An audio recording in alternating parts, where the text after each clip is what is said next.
What's up, guys, and welcome to episode 16 of Skins in the Game, where John and Tim go into what's going on in the DC sports world. How you doing today? I'm doing You're doing? another day in the books. There it is. Yep, we got some good topics to talk about today. At least some interesting stuff to talk about. A Yeah, I don't lot know of if stuff I'd going call on. them good. Some of them might be Well, good, other ones not so good. especially not topic number one. It's not good at all. Because there is more news out there about Derrius Guice. He has more problems coming out. And of course, he is the running back that was released by the Redskins because of domestic violence issues on three different accounts. But now it is coming to light that two LSU female students, where Guice went to LSU, have now accused him of rape while he was a freshman at LSU. Not good. Of course, his lawyer's coming out and denying all allegations and questions the timing of allegations and I'm shocked. everything that's going on. A little bit about the allegations is, or do you want to do any first blush things of like what you think about that? Like, Well, I do have a couple of first thoughts. One is Guice is no longer on. I'm calling them the Redskins, so sue me. He's no longer on the Redskins team, so he is dead to me. Um, that is my first reaction. My second reaction is that Ron Rivera apparently made a really good decision to say, "Get him out of here." As soon as he heard about it, he's like, "Nope, done." Apparently, a pretty good decision. And then the last thing, and this is where it gets more tricky or delicate, I should say, that out of the two women, that I find one more credible than the other. But we can go into it however you want at whatever point. But Yeah, I that's my first documented question. the two different situations of the two different women and what's going on. Um, but yes, yeah, we can jump right into. I mean, my first reaction is like, like my first reaction when I heard it is like, because I knew that a lot of people were gonna say, "Why come out now?" And it seems like an obvious answer to me in this sense of when it happened to you, you may not have known because LSU is a huge school. You don't follow everybody around, um, but you may not have known. Like, is this a common occurrence that he did? Is this something that he only did once? Maybe he got better. I don't know. Like, I don't really want to go into it. Legally, I don't want to go through that whole rigmarole. I kind of just want to forget about it. And then when stuff comes out that, oh, he's now a woman abuser, there's another woman accusing blah blah blah or whatever, at least there's now a woman abuser. It's like, oh, okay, so this guy is still a jerk and a-hole. I know other information about him. Like, this guy is not a good guy. I will come out to the media about this. I don't, that was my first reaction as far as why the women are coming out now instead of coming out previously, which actually we'll get into it, but one of them did come out at the time. But let's go ahead and jump. Well, Oh, go ahead. You can respond. okay, let's cover that. So one woman did come out at the time, although LSU Well, I'm going to go said, into more details about that if you want me to, so we can have them all laid out. "Okay, All go right. ahead." So yeah, there's none of the women are named. They went in with anonymity. Um, the first woman says Guy showed up at her house party uninvited, went into her bedroom where she was passed out from a night of heavy drinking, and proceeded to rape her in her bed. The second woman is a former LSU tennis player that says that she was raped after letting him into her house after meeting him for the first time at a bar. So neither was reported to law enforcement at the time, but the former tennis player says she did do a formal report at the school's Title IX office, and it was apparently, according to her, never investigated. She requested a copy of the LSU report, but has not received it yet. The report, her name is, I should have written it down. Crap. The Title IX, the commissioner of the Title IX office says that they do have the report, but Guice was never named in the report. But apparently they have not released it to her. And the tennis player is also currently suing the NCAA because she believes the sports culture is not doing enough. This is paraphrasing, to discourage these athletes from doing these things, and then some people inside these organizations are just complicit in these actions. So Yeah, and I have no doubt that that happens. yes, so one did report it, and that was the tennis player, and the other did not report it to law enforcement or the Title IX office. So there is no report to be found on either of those. And this is all from the USA Today article that by Kenny Jacoby and Nancy Armour that go into a lot more detail than what I've written here. If you want to go read on that about what the women are saying, there's other. They have a photo of what she wrote down apparently at a therapy session, and she talks about somebody that is in the media. So Guice definitely fits these things because she's like, "Oh, I see you in the media talking to reporters. If they only knew what I knew." So that seems telling that she's talking about maybe some sort of athlete at least, because Guice is not And specifically named. which one was this? The tennis player or the other one? That was the other one. That was the first one. Okay. She has apparently gone to therapy sessions that was paid for by LSU. Right. So, a couple things. One, I heard from LSU, and of course, they're going to deny any, we take these things seriously, blah, blah, blah. Their policy, they say, is that they recommend that anybody reporting anything like this, that they file a report with law enforcement, which if the one didn't go to them, then that's LSU can't be held responsible for anything if you never went and told them that it happened. Maybe they wouldn't have handled it the right way, but if they didn't know it happened, then you can't say they handled it wrong. But the other one, they're claiming, said that they recommend anybody that comes in and files a report with them, that they also file a report with law enforcement, and she didn't do that. The credibility thing, and again, I always have to preface it with saying sexual assault or rape or anything like this, domestic violence, is horrible. And I'm not defending anybody that has done it. And if anybody has ever actually done it, then they deserve to get nailed to the wall. Mm-hmm. So this is not a defense of saying, oh, boys will be boys or anything like that. But the one, I find it interesting, and maybe there's more detail that I haven't found, but that she was passed out at a party after heavy drinking. But she knows that he entered the party, came into her room, and raped her. So if you are passed out drunk, how exactly do you know that? Maybe it came to her, maybe somebody else told her something, but that's why I say there's less credibility there because, hey, I'm sorry, if alcohol is involved to the point where you're passed out drunk, then your ability to identify somebody or be conscious enough to identify somebody comes into question. And like I said, maybe there's more that she's given about how she knew it was him. So if that's the case, fine. I do think that there are scientific or psychological reasons why women don't report things. Some of it has to do with the blame. It's my fault because I did X, Y, and Z, and I don't want to go through this, and I understand that.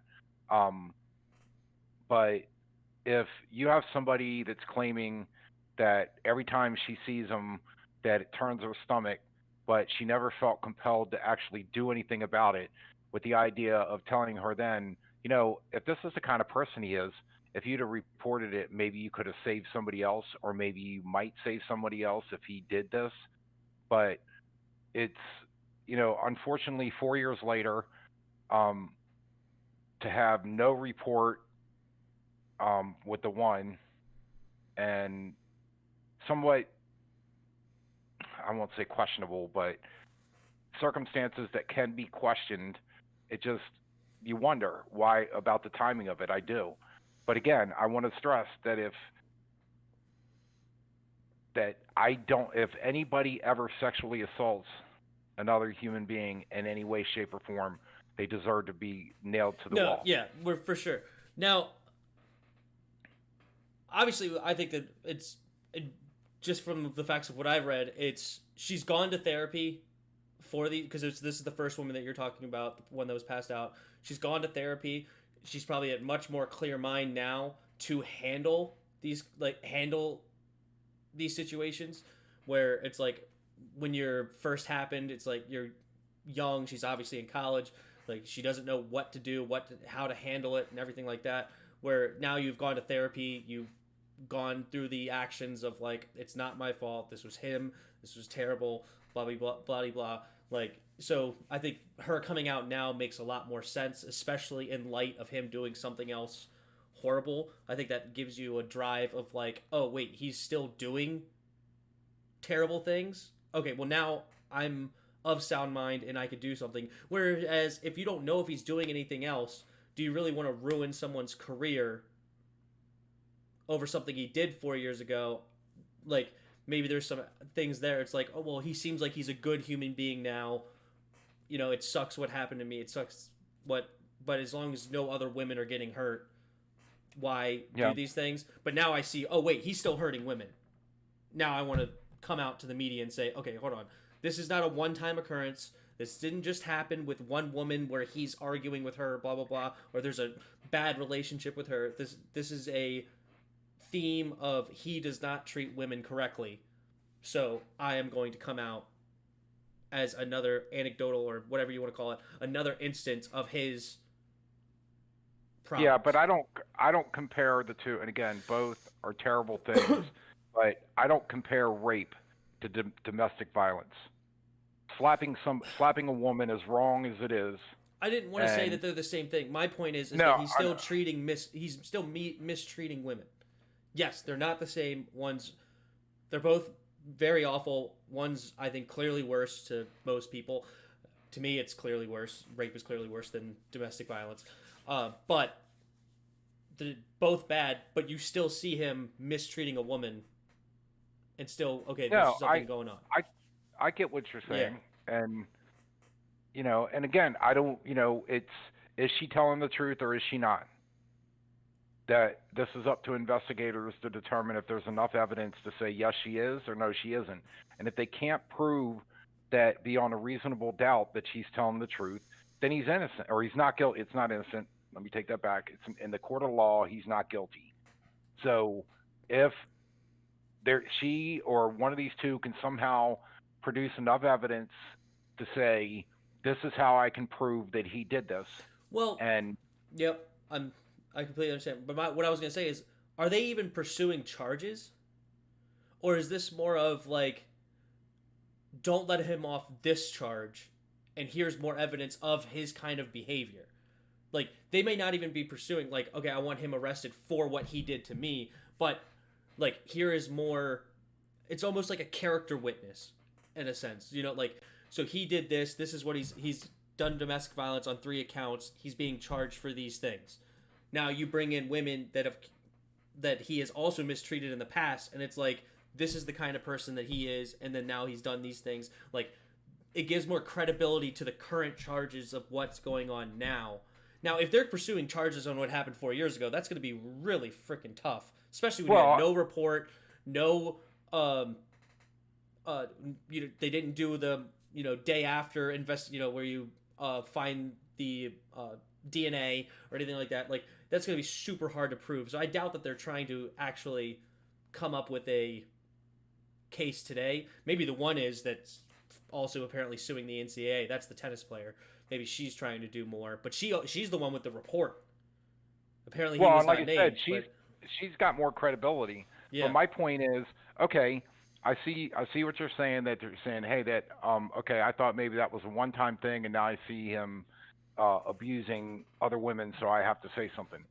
Valid possibility, may be entirely true, but it also could be, and again, since we're speculating, that he was big man on campus and dated this girl for a while, and basically dumped her and made her feel terrible, and she harbored ill will for him because of the way he treated her. Maybe he stood her up. Maybe he treated her like crap or let her go, and now she's angry. And then she sees an opportunity to come out and say, I'm going to make him pay. And I'm going to go out and say, yep, this happened, knowing full well that no one's going to be able, if it's passed out at a party, nobody else around, then no one can say she's lying. She's not saying what party she was at. They're probably not going to investigate that party, much like they did with Kavanaugh, trying to find people that were in the party that could corroborate. Right. So you could say just as legitimately, and I'm not saying, again, you could be right, I could be right, there could be something totally different. Yes, But we're that both speculating, but why I would stray away from what you're speculating is it's three different women. Now, if that's a one woman thing, kind of like the Reuben Foster okay, situation. wait, no, Tim, Oh, sorry. what's up? The woman today, the domestic violence is not the same thing. This is someone he has a relationship with.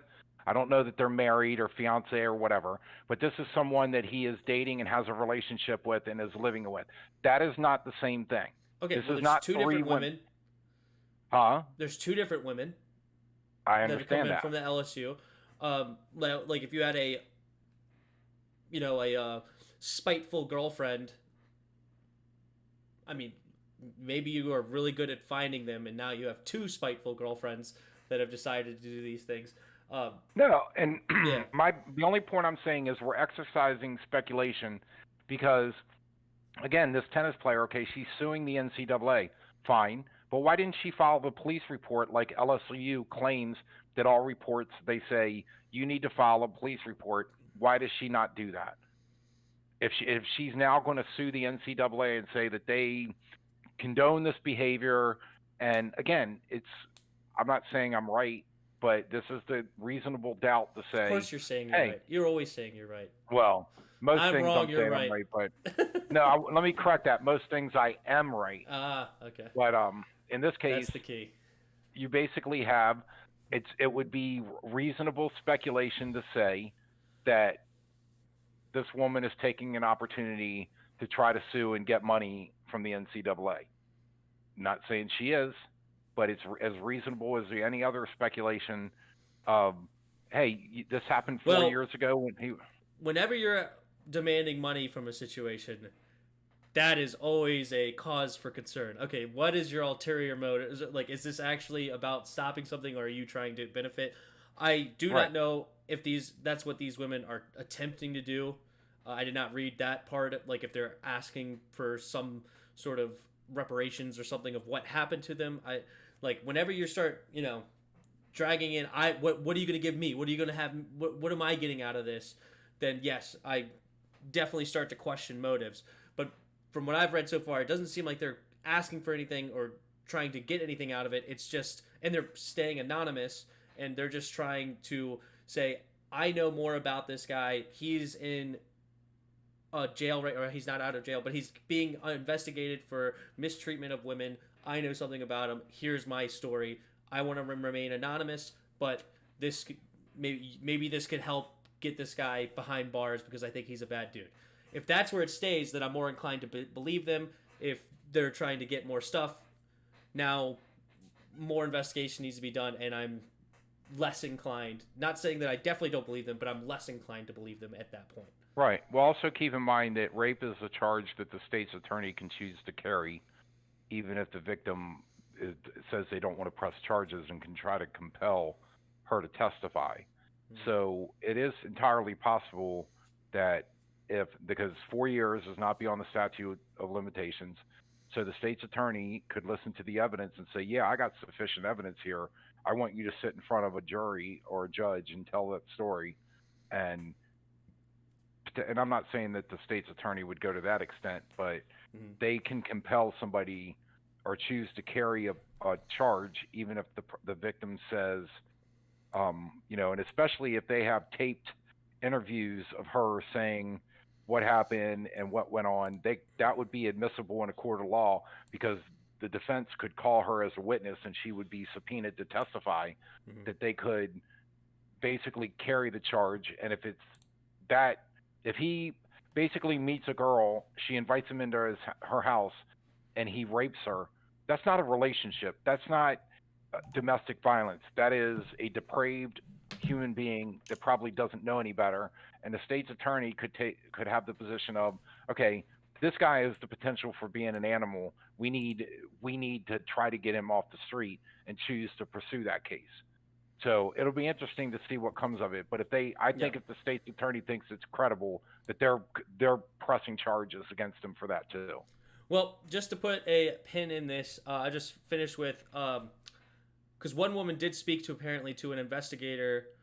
One of the women, I didn't get which one, spoke to an investigator on August 6th, which was the day before Guice was released and arrested, and Ron Rivera declined to answer whether these accusations also were included in the discussion of releasing him the day after. So this is the kind of information we were talking about. Maybe he had more insight, and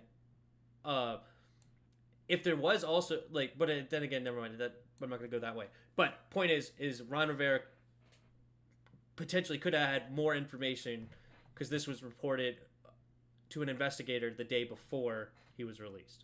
Yeah, from this point forward, I recommend to Ron Rivera that his answer to every single every single Derrius Guice question is he's no longer on the team, and I have no comment. He's not on the team anymore. And that's where we're going to leave that conversation because that's a great answer. That's a good way to just leave it. Yep. All right. Well, another news this week is Alex Smith returns to practice. He is off the PUP. He is on practice field in a limited fashion. He was cleared off the list, and his first practice was on Sunday, August 16th, which was 637 days after the injury, nearly 2 years. He has returned to, like, he's doing individual drills and 7-on-7. Ron Rivera does not want to put any trash around his feet, as the saying goes. By the way, that was a math major that figured out that almost 2 years thing, just so you know. Yes, exactly. Sorry, go ahead. Yeah, I actually did the math myself. I was curious how many days it was after the fact. It was 637 days, specifically. All right. So,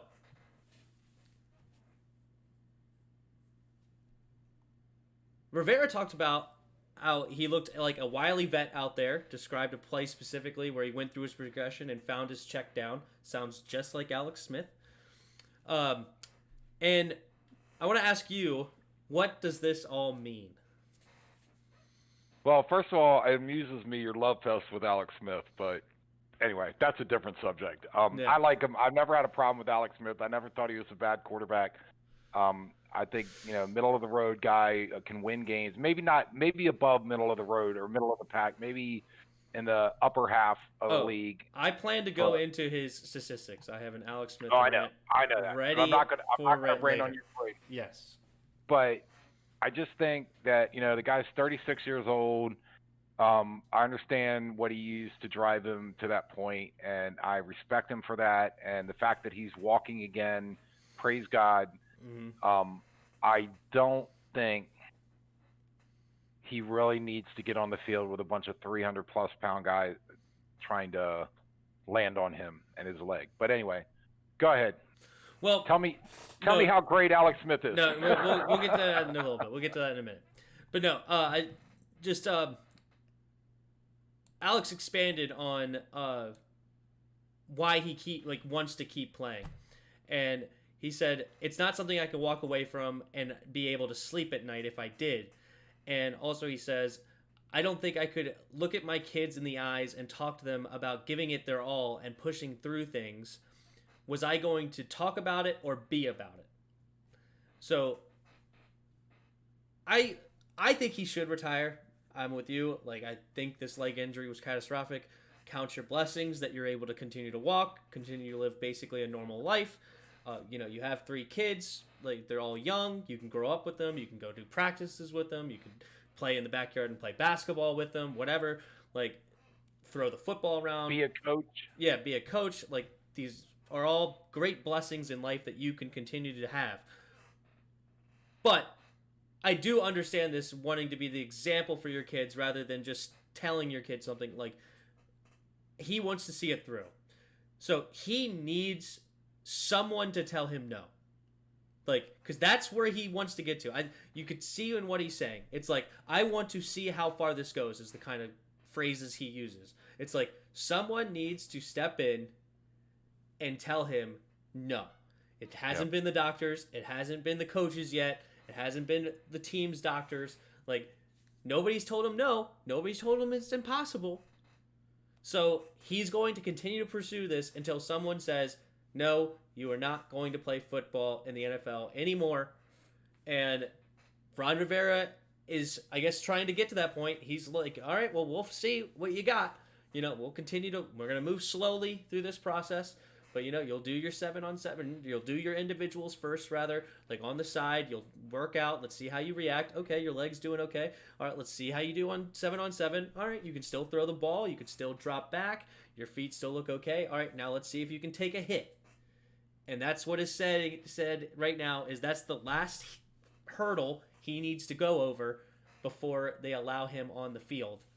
And all right, I don't know when he's going to do it. Well, let me give you a couple thoughts.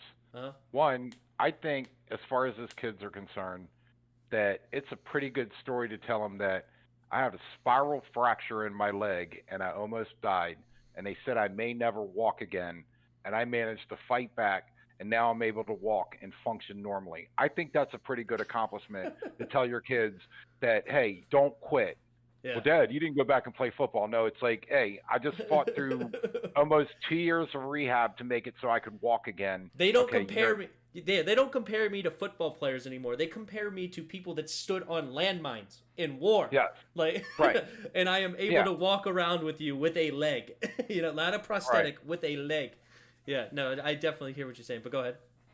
So my second thought is that there's very few players, in not just the NFL, but I think in professional sports, that walk away, and I'll say in their prime, maybe not in their prime, but when they still have something left in the tank, to use that cliche. Barry Sanders, Calvin Johnson. Yeah, James Brown. Or Jim Brown, yep. Jim Brown, sorry, yeah. That you had people that they walked out of the game when people were going, really? You still have something left. Most players, the overwhelming majority of players, have to be dragged off the field or have to be so embarrassed on the field that they finally realize, okay, I can't do it anymore. Brett so Favre. Alex Smith, yeah, right, good one. But Alex Smith is dealing with, he's like, I couldn't walk away from it and be able to sleep at night. Well, that's the way most professional athletes feel. They've been playing the game since, I'll say since they could walk, but you know what I mean. They were probably 6, 7, 8 years old, playing football, played it their whole life, knew the routine and the teammates and all that. That's all they know. Mm-hmm. So walking away with the idea, I think I still have something I could get. I don't think I'm done. And, maybe Tom Brady, maybe this is that year. He is 41. Maybe this is the year where it comes out and it just, things start hurting different. He starts feeling different. He doesn't have as quick of reactions and that kind of stuff. And maybe he finds it too. Or maybe he's an anomaly that can play a couple more years and be great. But it's not unusual for Alex Smith to be saying, I'd lose sleep at night if I didn't do this. And it's like, yeah, I think that's the way 95%, if not more, right. of professional athletes feel. I can still do this. Right. So you're right. Until somebody tells them, Alex, we're not letting that 300-pound guy hit you. So want to be a coach? Yeah. We'll offer you something else. Yeah, we love your personality. Right. We love your contributions to the game. But yeah, no, totally somebody needs to tell him no. And I don't know when somebody's going to tell him no. It may take him taking a hit and it don't feel good the next day. And it's like, okay, no. Like, because I don't know when he's going to realize he can't play anymore. I mean, I have no clue. I mean, if you're sitting on there with 17 surgeries on the table and you still don't think football is done, then I don't know when you're going to give up on the game at that point. But look, unfortunately, I think for him to know it, it's going to require him getting on the field, playing in live game situations where he can't do it anymore. Yeah. That's it. There's not going to be anybody that they can tell him all they want. No, you can't do it. Maybe they can stop him from doing it, but they're not going to make him believe it until he gets out there and realizes, okay, I just don't have it anymore. Correct. All right. Here is my Alex Smith rant. Okay? Because I've seen it all over Facebook, all over Twitter, all over social medias that it's revisionist history, right? So just our offense stunk when he was quarterback because of Alex Smith, because he stunk at a quarterback. We wanted him. People said, "Oh, we wanted him benched at the time." It was all our defense and run game that won us those games. We didn't beat anyone good. Okay, hold on. So Alex Smith was essential in our 6-3 start that year. Essential. Without him, we would not be 6-3. Okay? And I've always knew these things, but I never actually went on and dug into the numbers. Here are the numbers. Okay? Time of possession, which is important. We had 31 minutes and 20 seconds with him. We had 26 minutes and 41 seconds without him. Okay? Including a 16-minute and 41-second time of possession on the last game of the season against the Eagles, and also against the Eagles, 20 minutes and 41 seconds time of possession. Those are atrocious numbers. There's no way you're winning with those. Okay? Oh, I was going to ask you if that was good. Yeah, exactly. Turnover rate with Alex Smith as our quarterback, we were plus 12 in the turnover rate, and we were minus 5 without him. So, a lot more turnovers given up with Colt McCoy, the freaking football player. Points per game. We were 19.5 points per game with him, which is not winning any scoring titles, but without him, we were at 14 points per game. Okay? The weapons he had. Jordan Reed, great weapon. Liability on the field, because every time he's on the field, you know we're passing the ball, because if we run the ball, he's going to get a holding penalty and screw up the whole run play. So we had to bring in another lineman or somebody to play on a run play, and he would come in on the pass play. So, great weapon. But after that, we have Jamison Crowder, Paul Richardson, Vernon Davis, Josh Doxson, Mo Harris. Do I need to continue? This is not an all-star lineup of weapons that he had in Kansas City. Oh, and for the record, Paul Richardson you can remove from that because I don't think he played but 2 games. Yeah, he had the one great play against the Packers, which was like a 50-yard touchdown. And outside of that, yeah, what did he do for us? Not much. Okay? Sat on the bench. Right. Adrian Peterson, fantastic running back. Okay? Yes, when he played well, we won games. Of course. But QBs making checks at the line to put your running backs in good spots is critical for your run game. Okay? Shifting the blocking and all that stuff. Right, exactly. Because Adrian Peterson was 34th in the league. 34th at 1.9 yards after contact. So yards after contact, he was 34th. Behind the all-time great running back, Alfred Morris, last year, who had 2.0 yards after contact. A lot of this stuff was the QB play setting him up for success. Seeing where the defense is lining up, calling the right play. Alex Smith has won everywhere he's gone. He has a positive record for every team he's played for, including us, the only quarterback in 20-something years to have a winning record as a Washington Redskins quarterback. Also, the bad teams. Dallas was 10-6 that season. Oh, just a terrible team. Also, the Packers, we played the Packers and beat the Packers. And they had Aaron Rodgers. Aaron Rodgers is not a bad quarterback. We beat that team. Carolina was not a bad team with Cam Newton. Cam Newton got hurt later that year, and so did Aaron Rodgers, where their regular season records ended up being garbage. But at the time we played them, they had their lineup and they had their quarterback. So these things that you're talking about, Alex Smith was no good and trash, or not you specifically, but these other people, is absolutely terrible. Yeah, I get you. And if he's fully healthy, you start him at quarterback because he will win you games. My 6-10 prediction immediately goes at least to an 8-8, and maybe even something crazy like 9-7 and 10-6, even with this tough schedule. He can win you games, and yes, of course he needs a running game. Of course he needs a defense. 99% of quarterbacks do. I never said he's Peyton Manning. I never said he's Aaron Rodgers. I never said he's Russell Wilson. He does need a team around him, but what he does wins you games, and this is why I say he's starting. But all that to be said, I don't think he's fully healthy. I don't think he's going to be fully healthy. Dwayne Haskins will get the start in game 1. Mine. That's his problem there too in his head. By the way, to take a quick aside, I don't know if you saw the video today of Chase Young in practice take the offensive lineman and basically throw him to the ground. I mean, that dude's a big dude. He was 6'6", 330. As the dude I looked up, I can't remember his name off the top of my head. I didn't have that prepared, but he was a big dude. Now he is going to probably not make the team, so he's not some great lineman, but he did take a huge man and just manhandle him, throw him, which is always impressive. I mean, yes. He threw him like a dirty towel. That's what was funny. He just kind of took him and went. Oh, he was off the screen. The other dude was off the screen. He threw him off the screen. And then And then when the guy gets back up and is walking back, he's looking at Chase Young like, "What are you doing that for?" Anyway, I digress. But go ahead. Yeah. No, my rant about Alex Smith is over, and that's great. But Redskins have hired a new team president, Jason Wright. He was a journeyman running back in the NFL. He barely racked up 600 yards in his career, so he never really shaped out to be anything in the NFL. But he did play for the NFL for 7 years. He becomes the first minority team president in NFL history. Good for him. And he also is the current youngest team president at 38 years old.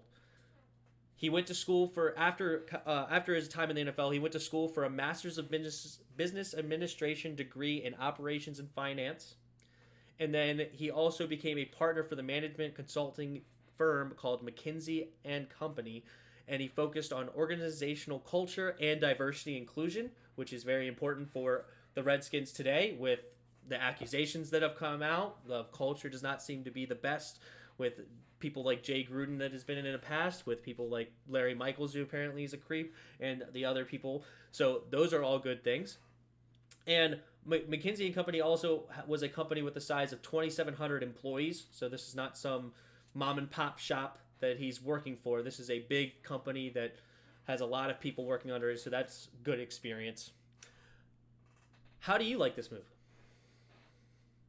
I mean, I'm fine with it. I'm glad that, we've talked before about how he's saying he's the business side and he's a replacement for Bruce Allen, which I'm guessing is going to be, maneuvering cap space, basically dealing with that. So I new stadium, new name and logo, like marketing and things like this. Like he'll be involved in all those types of decisions. But I think that, and again, I think, I don't know the guy that well, but he sounds like he's credentialed and he's a good guy. I think his choice is a little bit influenced by the whole stuff that's going on, that Dan Snyder wants to seem diverse, which is great. Again, I'm not saying it's bad. I think that influenced the pick somewhat. Well, he was asked about that. I'm going to paraphrase what he said because I couldn't find the exact quote. I did hear him say this, but I couldn't find the exact quote later.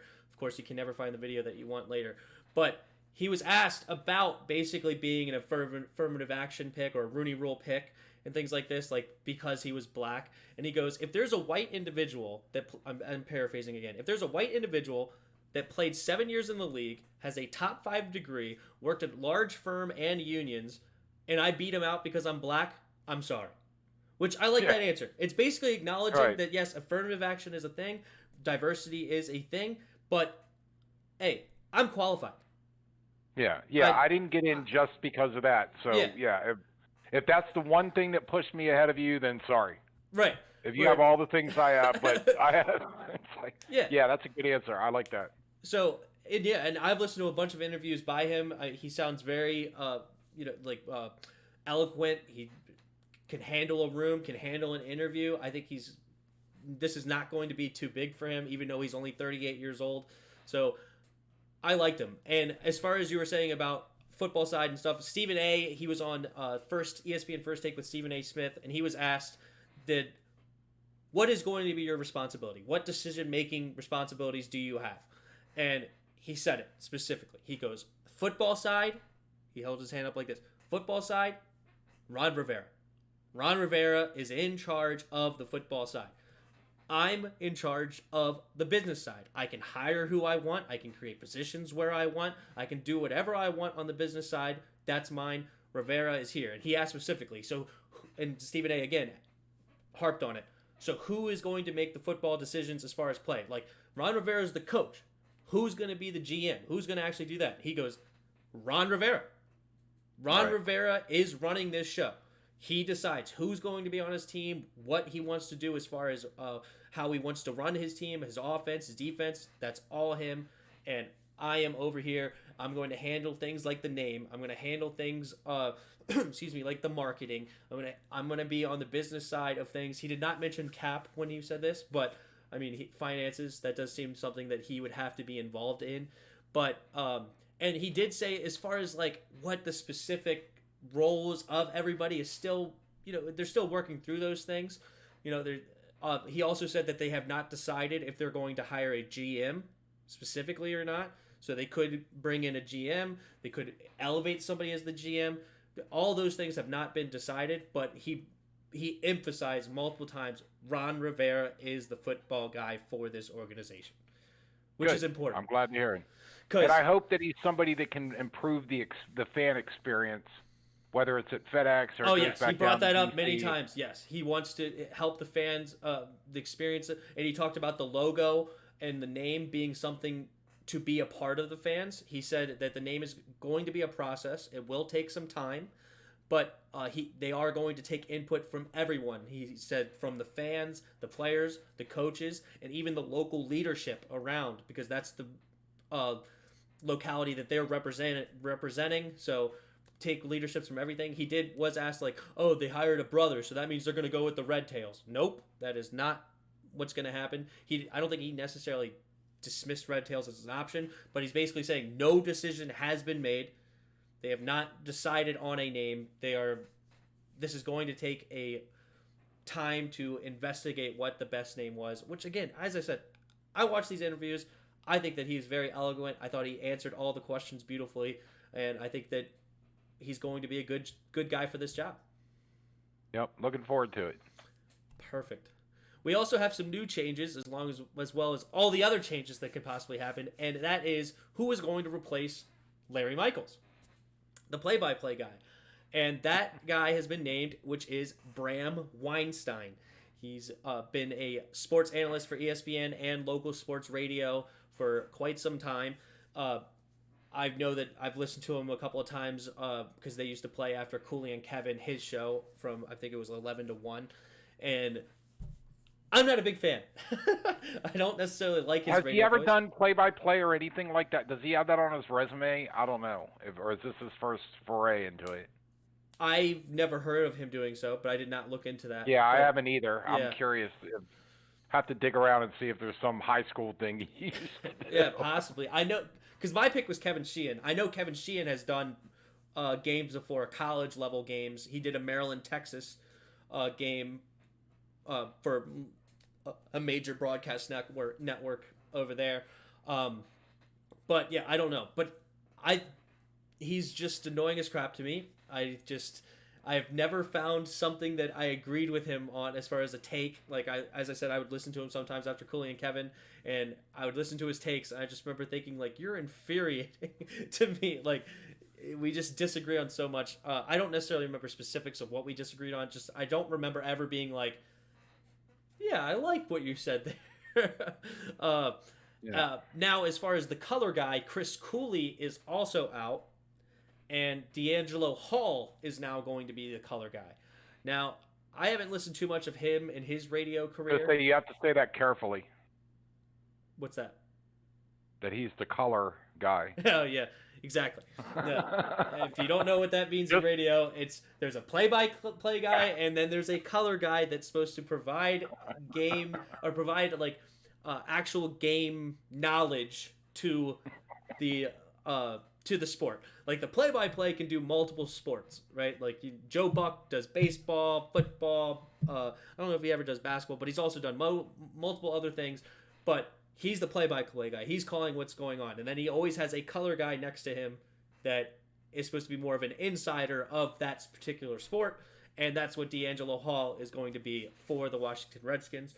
Yes, it has nothing to do with his race. No, just so people know. Yeah, but got to be careful in this day and age, just saying. You have to be. So, I don't know much about his radio career. Obviously, I know that he was a great corner for us. But I know he did not handle the Trent Williams situation very well at all. He was supposed to be a direct line of contact. He knew Trent Williams because he was a teammate. And he basically was like, 1 week, it has nothing to do with money. He will never play for the Redskins again. He told me this because it's all about the health scare and the organization. He will never play for them again. And then within a week, he basically come back and said, money will help. But Like, Well, and I thought about that. We talked about that before. I thought about that comment that what Trent Williams was. And first of all, I'm perfect. I am glad Trent Williams is gone. That we're done with him. You know, couldn't stay healthy. Yeah. have, have a great career. I hope you have a great career in the 49ers. Do your thing. But I think the comment of that Trent Williams was not holding out because of money. He was holding out because of the health concern, which I'm not saying I buy, but I could understand somebody saying that that it's not the money that is the reason why I'm not holding out. It's the the health people. What's the word I'm looking for? It's not health. Doctors. Yeah, the doctors. The team doctors. You put in place. Yeah, that you put into place put my life in danger. Which again, I'm not arguing the validity of that, but let's assume that's the case. And then they come back and say, and he says, I'm not ever playing for you guys again because of what you did to me.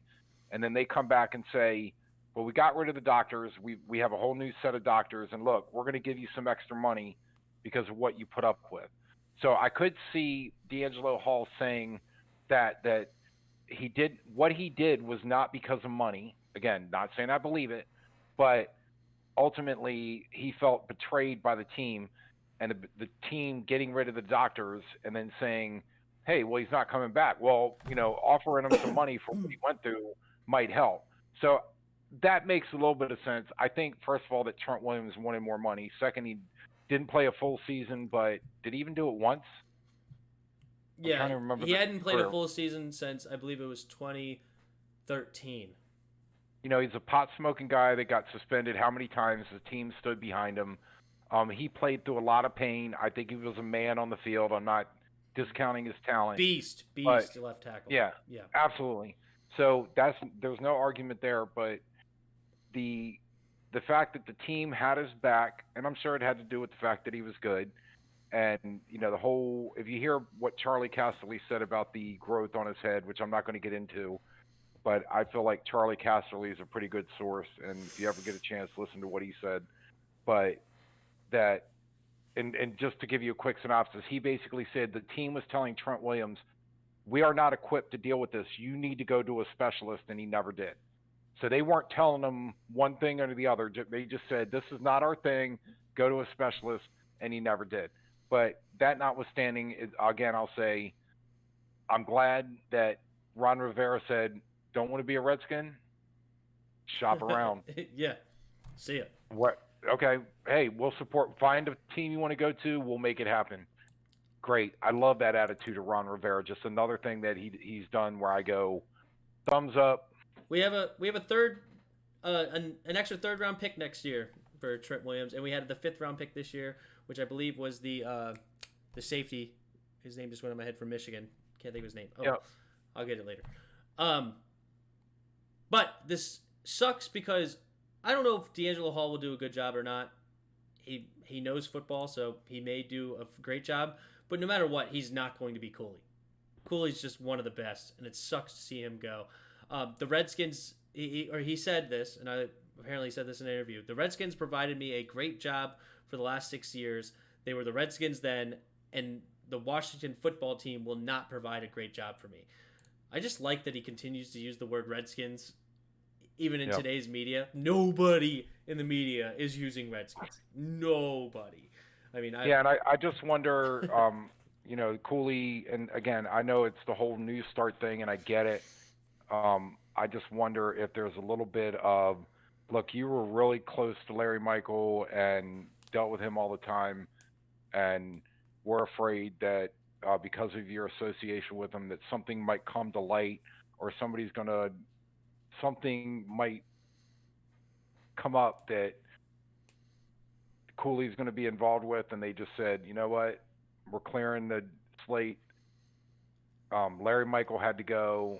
We're giving you the opportunity to do the same thing. And, whether or not there was anything that Cooley was involved with that they know, or just the fact that because of Larry Michael and how close Cooley was, if he was, I don't know the relationship, but if they were that close where their attitude was kind of like, dude, you were really close. You probably should have had an idea of what he was doing and you never said anything. or secondly, it's like, well, you might have, you probably should have known, and just in case, we're getting rid of you because we don't want to have to answer this 2 years from now if it comes out that, oh, Chris Cooley was involved in whatever. So That may I be think he was true, a good, but yeah. Julie Donaldson, the new media person for the Washington football team, had nothing but good things to say. She said a decision was made at the beginning of the year that Chris Cooley would no longer be a part of the broadcast team. Personally, I loved listening to Cooley. So she's basically saying right there, oh, I'll finish the quote. I loved listening to the Cooley and have the utmost respect for him and his work. He's one of a kind and will always be around as a beloved alum. This sounds like the decision was, I mean, I don't know what she meant by beginning of the year, but this sounds like it was before that Washington Post article about the 15 women where it was revealed about Larry Michaels. So I would assume the beginning of the year started before that, because that was only 3 weeks ago, 3 weeks ago.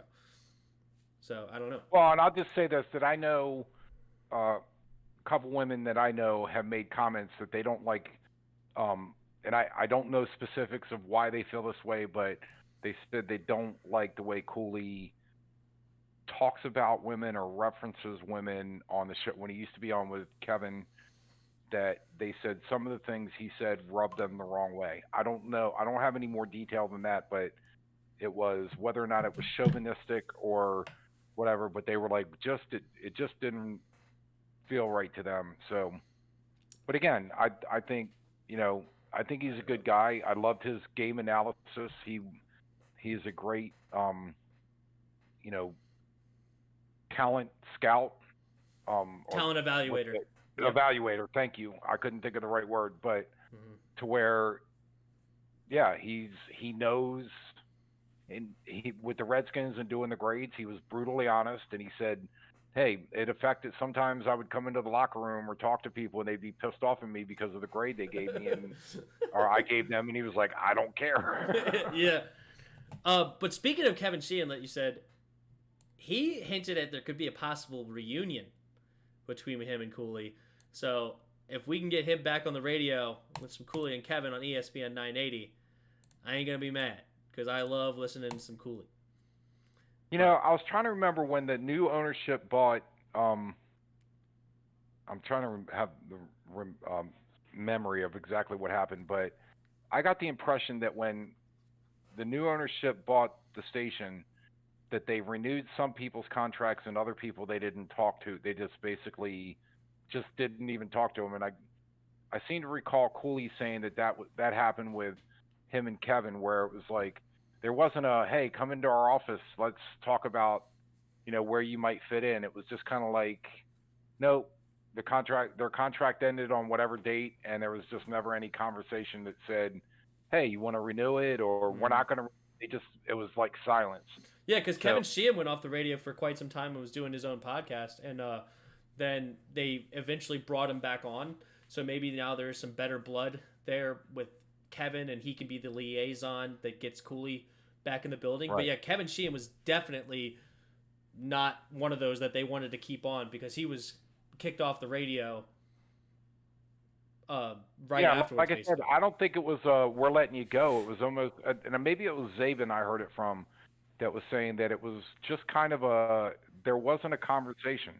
Like their contract was up and they never called him into the office to extend it, and just kind of like, okay, we're done. And although I'm thinking from my perspective, I would have made a call to the office and said, hey, can I come in and talk to you? Maybe they were waiting for that. I don't know. But I don't know either. We'll see. I did like their banter back and forth. They were kind of funny. So if they got back together, that'd be okay. Although for the record, I haven't been in my car a whole lot over the last 4 months, so I haven't listened to sports talk. I used to listen to it 5 days a week on the way home from work. I haven't listened to it other than little bits and pieces here and there. So I don't even know if the program's changed from what I remember. Yeah, the lineup. Fair enough. Well, we got about 5 minutes left, so we're going to do a couple of quick updates on two other teams in the DC sports, and that is the Capitals won last night. They were down 3-0 in the first round of the playoffs and they forced the series to continue. Just a little bit of what's going on this last week is Backstrom actually got hurt in game one, apparently after a brutal hit by one of the Islander players. So they have been down Backstrom since basically the start, and this happened 89 seconds into the game. So they've basically been this whole series without Backstrom, which hurts. The first couple of games, they did take a lead early in the first couple of games. In the first game, they went up 2-0, ended up blowing that and losing 4-2. And then the next game, they went up 1-0, and they ended up losing that one 5-2. So they took some early leads, but it seems like they did not have their legs under them because they did not score a third period goal until the fourth game. Like in the fourth period, they were not able to put anything in the net, which stinks. Well, like you said, they flipped the script. Before it was they took the lead, the other team came back, and last night they went down 2-0 and then scored 3 unanswered and walked out a winner. So exactly, which is fantastic. Great. Ovi scored 2 goals. Kuznetsov scored a goal. Hopefully this is a good sign to come because hockey is one of those weird sports that the bounce of the puck, they call it puck luck when it comes to the playoff times. Yeah. Do you have the puck luck? It's a very odd sport where they literally have plans to. Imagine this in the NBA. I guess you could kind of call it an alley-oop, but imagine this in the NBA. Hey, go to the 3-point line, kind of throw it at me, and I'm going to just use my arm and kind of deflect it into the hoop. That's literally their plans. Like, they have a guy standing in front. He has a stick kind of face down, and they shoot the puck at him, and he could try to deflect it so the goalie can't touch it. If that's not puck luck, I don't know what is. Yeah. Well, and I think baseball is a little bit similar to hockey in that way, where, with baseball you can throw the best pitch in the world, but the guy could hit it. Yeah. Maybe it's not quite as random because I agree with you. Hockey can be very random if a goalie gets on, and they call it standing on his head. If the goalie stands on his head, you just can't score. Right. Yep. And the Capitals over the years have suffered from that. Have had a guy that wasn't that great, was kind of almost a journeyman goalie, and then just raised to where they put 40 shots on goal, and he would save 39 of them, and they'd lose 2-1. Yeah. So baseball's not exactly like that, but unlike I think football and basketball, where the teams are just better. And that's not going to happen. You don't have that one guy. I think baseball's like that a little bit with pitchers. But hockey is unique in the fact that the goal really, if you have a goalie, it really doesn't matter what the rest of your team does. Obviously you have to score a goal. Okay, so it's not that dramatic, but it doesn't matter how well or bad your team plays defense. If your goalie is on, then you're likely going to win. And it's happened so much in hockey where it's like a dominant team in the regular season, as the Caps have been, and they come up against a goalie that just they can't break it through. And it's like exciting, blistering the goalie with shots, and he's stopping every one of them. And then the other team comes down and knocks in an easy one, and it's like, oh, it's 1-0. Right? Yeah, no, I'm right. Yeah. So the puck luck could change. All of a sudden, we can bring this back from down 3-0 to come back and win 4-3. I do believe we're the better team than the Islanders. Our record shows it, and we just won the Cup 2 years ago. Ovi's the best player on the ice. I think we have the better team out there, and we just got to prove it. And hopefully they do. So it comes back to Washington, right, for the next game. It's 2-2, 1-1-1, or they do 2-3-2. I can't remember. The finals is 2-3-2. I don't know if they do that throughout the playoffs now that you mentioned it. Here, hold on. You can move on. I'm just going to look up real quick. Fair enough. Yep. But we have a little Nats update. We've been doing this every week. They are currently 9-12. Woo! They've been 4-4 since our last show. So very mediocre. Our pitching has been a disaster. Scherzer has won 2 games, which is huge. We needed those. And 2 nights ago in Atlanta, Hudson, one of our best closers, gives up 4 runs in the bottom of the 9th to lose the game 7-6. Was that good? Right. And then last night, we did win 8-5, but again, we gave up a run in the eighth and ninth inning.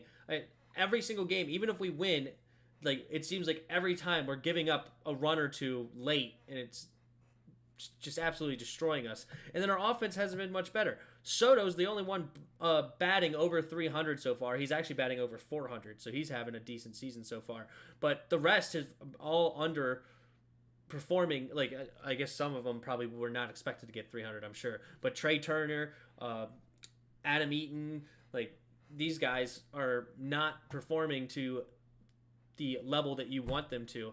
So it's going to be tough sledding, and they cannot let, I'm going to say this every week, they cannot let this season go as far as they did last season. If they went 19-31, that's what, 50 games. You'd only have 10 games left. You're not going to get back over 500. So they need to turn it around much quicker. They did get the win last night.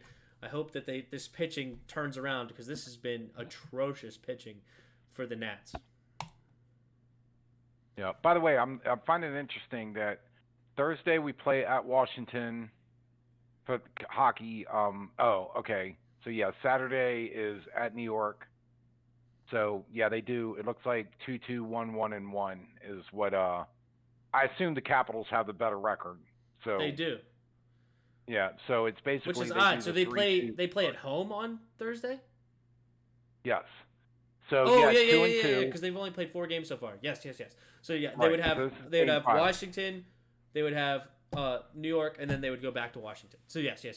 That's exactly right.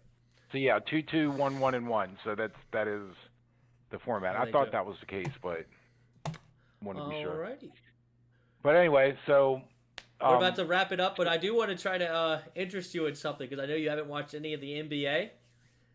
LeBron has a chance to be upset in this first round. You may want to pay attention to this, because I know you're not a LeBron fan, but they just lost to Portland, and they're right now Lakers are the 1 seed, Portland is the 8th seed. Okay, but Portland is one of the best 8th seed teams you will ever see, because they made some in-season trades, right? And they've had some injuries, so their record was abysmal going into this restart. They were only in, I think, 10th place at the time. They now have Damian Lillard, CJ McCollum as one of the best duos in the backcourt, besides probably James Harden and Russell Westbrook. And then they have 3 big men that can compete with the Lakers big men. I'm not going to name them because you probably don't know who they are. And then they have Carmelo Anthony as a spot-up shooter. Carmelo Anthony is one of the best scorers of all time in the NBA. And you have him being able to basically stand there, catch the ball, and shoot. I mean, that's just unfair. So, and then they have a dude named Gary Trent Jr. Since the restart, he was averaging over 50% from three-point land, shooting like 5 3-pointers a game. Like, this guy has been, or like 4 3-pointers a game. Like, he's been shooting the ball, and he's been shooting the ball lights out.